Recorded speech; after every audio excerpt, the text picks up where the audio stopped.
Halo semua, salam semua, selamat semua. Berjumpa lagi bersama Broton,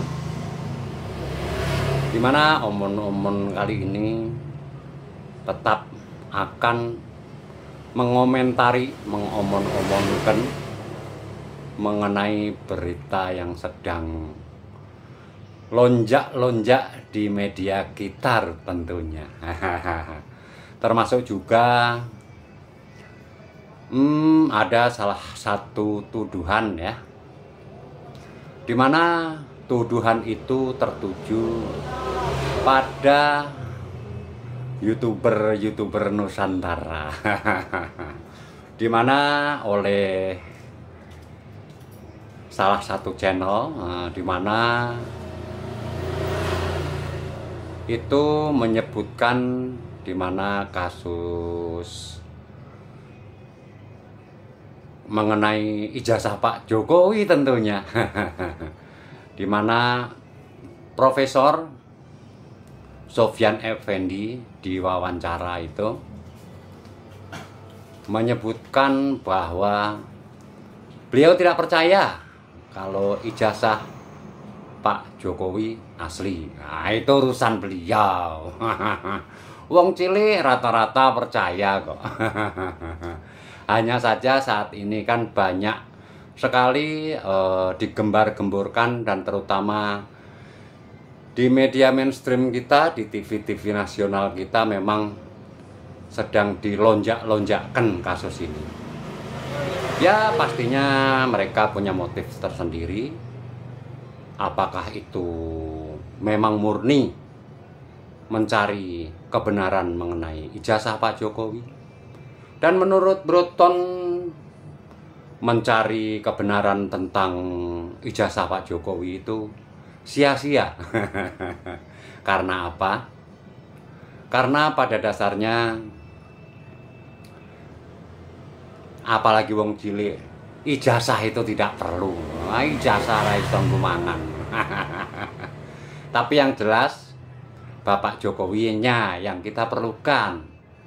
Dan pernah beliau memimpin 2 kali jadi Presiden RI loh. Tentu saja dengan track record seperti itu, kita semua pasti sangat membutuhkan Pak Jokowi. Nah, itu loh intinya. Karena pada dasarnya wong cilik itu dimana yang diperlukan itu tindakan nyata, bukan hanya sekedar omon-omon. Dan itu sudah terjadi di era kepemimpinan Pak Jokowi. Terlepas itu ada skandal atau ada sarut cengkarut mengenai aturan-aturan yang tumpang tindih, tapi faktanya Pak Jokowi berhasil membangun Indonesia Timur, khususnya Papua, menjadi terbuka, jalan-jalan bagus ya toh. Dan itu kita bisa scroll-scroll di Google, di channel-channel YouTube, banyak sekali yang akan membela Pak Jokowi dari saudara-saudara kita yang ada di Indonesia Timur. Pastinya tidak semua, ada juga yang kontra.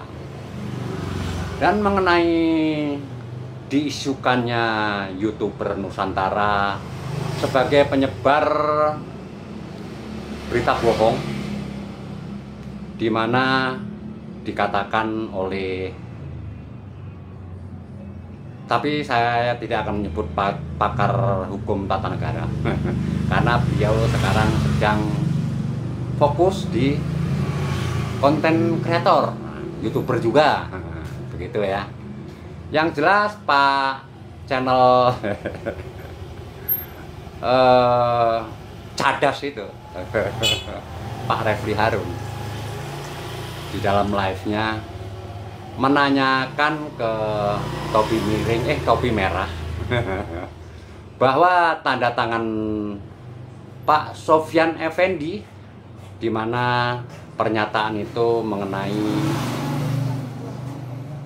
permintaan maaf dan pencabutan yang mengenai wawancara dengan Pak Rismond. Dan itu bisa dipastikan, nih kata Pak Refli Harun ya, yang bersumber dari Topi Merah tentunya, dipastikan 90% itu palsu. Nah, itu katanya. Biarpun tidak berapa lama yang saya dengar sayup-sayup. Itu katanya fake, katanya itu tanda tangannya Pak Sofyan Effendi asli. Ya, begitu ya. Tunggu sebentar, saya mengambil bahan bakar dulu. Karena kalian semua belum mengirim bahan bakar kepada saya. Tunggu sebentar ya, biar agak lama dikit kontennya.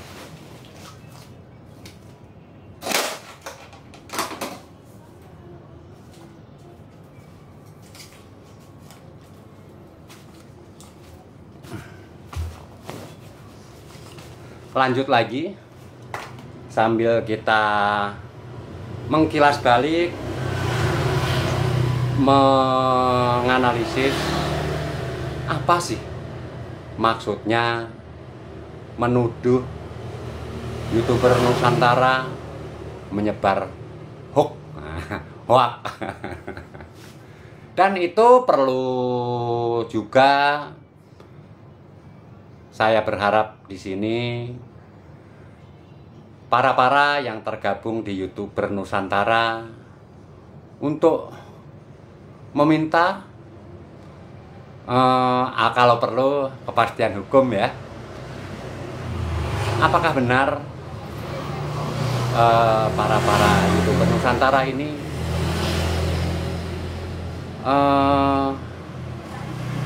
apa ya? Seperti yang dituduhkan oleh channel RH. Saya berharap memang sih di beberapa para YouTuber Nusantara sudah memberi klarifikasi dan jawabannya yang sudah pasti, dan saya percaya juga tidak mungkin lah. Masa iya mau menandatanganin surat yang Pak Sofyan Effendi atas nama Pak Sofyan Effendi dari mereka-mereka yang jelas sekali jejak rekamnya itu sudah sangat kita kenal. Memang kalau kita menonton konten-konten mereka ini harus kita apresiasi luar biasa, dan saya juga sangat senang menonton tokoh-tokoh yang ada di para YouTuber Nusantara. Siapa tahu dengan konten ini saya juga bisa sedikit juga terangkat ya dengan adanya YouTuber Nusantara. Memang saya belum pakai logo. Karena saya di sini mandiri. Tapi dengan kemandirian itu bukan berarti saya tidak ambil pelajaran dari beliau-beliau yang memang fokus menekuni dunia kreator, konten kreator ya. Saya lanjut lagi mengenai surat pernyataan Pak Sofyan Effendi, di mana menurut saya yang kemarin saya ulas di konten sebelum ini, sepertinya Pak Sofyan Effendi ini memang tidak salah, karena Pak Sofyan Effendi ini sebagai orang Jawa karena menghargai tamunya dan tidak ingin mengecewakan tamunya, jadi apa-apa ditanya selalu berkata iya. Jadi itu sebetulnya jebakan Batman juga, terlepas terjadi pro dan kontra. Dan saya yakin seperti analisisnya Bapak Kuncoro, bahwa Pak Sofyan Effendi ini sepertinya kena tekanan dari pihak keluarga sendiri, khususnya dari anak-anak beliau, di mana memang dalam kaitan ini sepertinya karena Bapak Sopyan Effendi juga sudah berusia 80 tahun lebih, sudah sepuh, dan pada saatnya beliau harus asik-asik menikmati hari tua yang bahagia, menikmati sebagai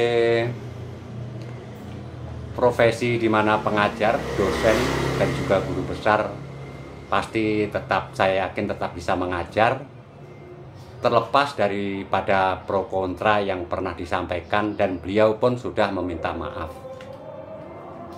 Dan seandainya pun tidak ada Pak Rismon, tentunya saya yakin juga tidak akan terjadi di mana Pak Sopyan Effendi ini memberikan statement yang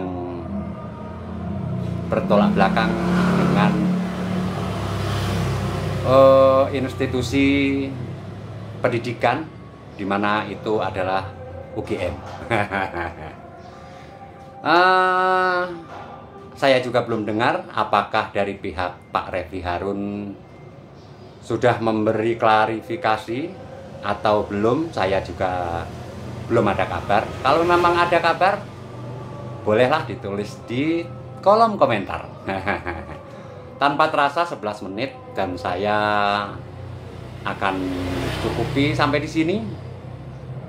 Semoga kalian bisa berpikir jernih, melihat semua konten dengan kepala yang dingin, menyikapi tentunya dengan kebijaksanaan ala Indonesia.